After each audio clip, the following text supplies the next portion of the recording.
What's up? It's MLB Talk 1, 2, 3.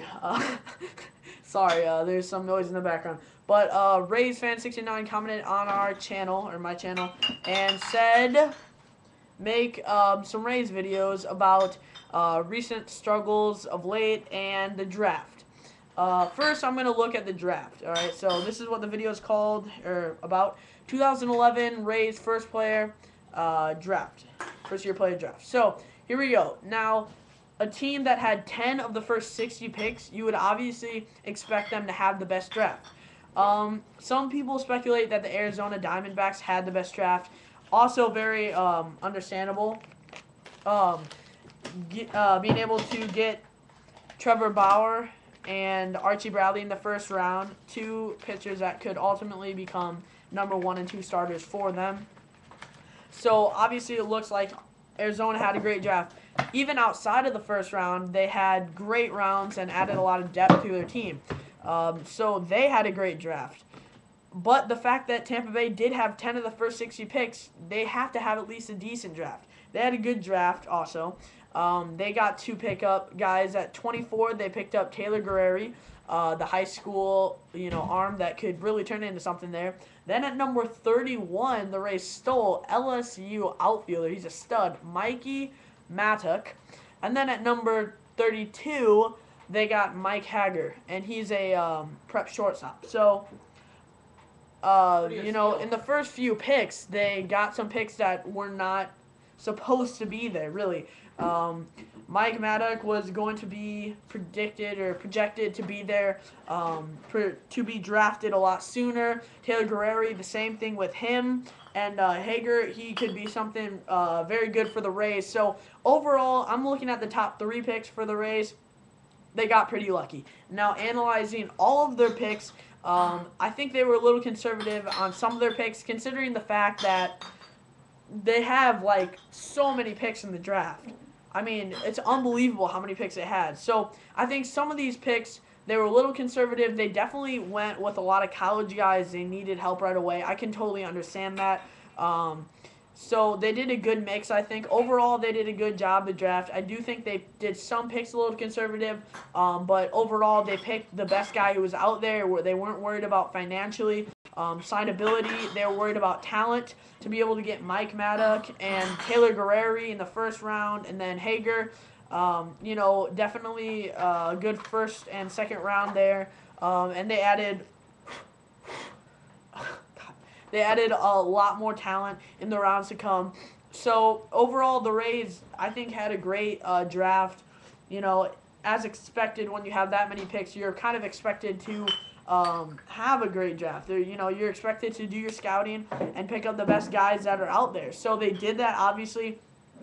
Again, they went for guys that have the most talent. They didn't go for signability, which is very important, I think, for the Rays as an organization, moving on from the guys like Carl Crawford and Carlos Pena and Rafael Soriano and Matt Garza and almost all their bullpen that left last year, Dan Wheeler, etc., that signed pretty big deals. All of their guys that left, free agents that left last year that signed deals, I think this year they're making something like $65-70 million just this year.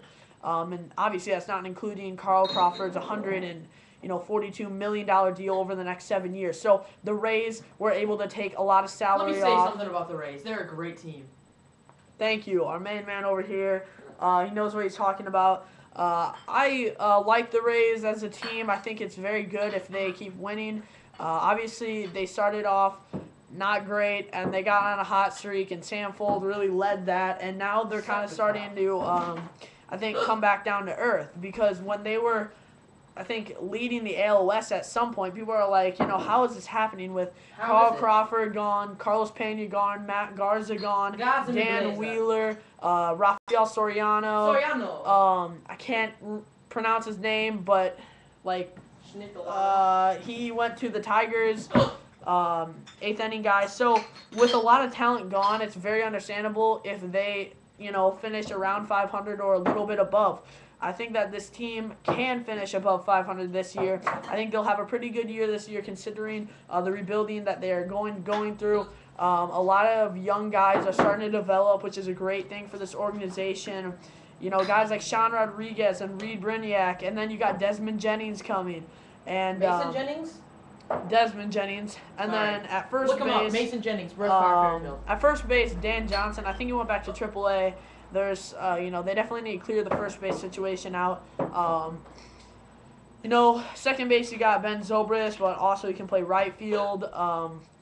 You know, third base, of course, Longoria is the one really shining star on this team at this point. And then you're looking at these young pitchers. Jeremy Heckelson has pitched very good of late, and some other young pitchers that they're developing have just been really great. And James Shields has really found his self this year. So overall, I know this was supposed to be about the draft, and I kind of always get carried away with different subjects. Hard not to when you're talking about the Rays, but overall in draft-wise, I think obviously they had a good draft. They had a lot of picks in the draft. They went for the talent, the best talent that they felt was out there, and I'm not going to question the scouting ability. This is the same scouting ability that picked guys like Carl Crawford and Evan Longoria and brought them up to the major leagues and got the Rays to within a World Series. So this scouting team did a great job with all of their players before. You see guys like Desmond Jennings and such, and I'm going to trust them on this one. I think their draft was definitely a positive draft.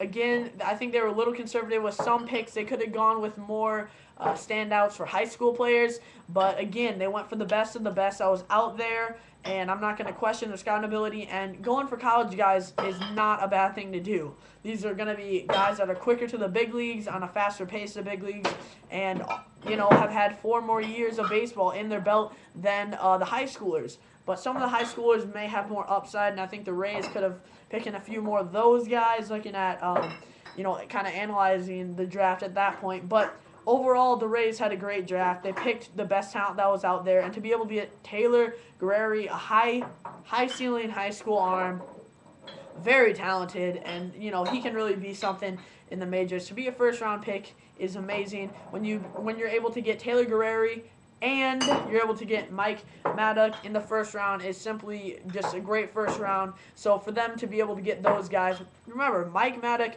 can be the future Rays, one of the future Rays outfielders. If they keep B.J. Upton, who's been in talks for the Nationals, I could kind of see that happening. But if they keep him and they get Desmond Jennings, he could be a left fielder for them. Definitely at some point. He was a stud at LSU, so college bat that is going to probably be on a fast pace in the majors. And then Taylor Guerreri, he's a high school guy, but I think they'll sign him and hopefully get him to the majors as soon as possible. This guy has a great arm if you haven't seen him before. First-round picks. So those are covering the Tampa Bay Rays draft picks. I'm going to make another video for you Rays fan about the recent struggles and the team overview, but this was a draft video. Thanks for watching. MLB Talk 1, 2, 3. Remember to comment and rate and subscribe. Thanks.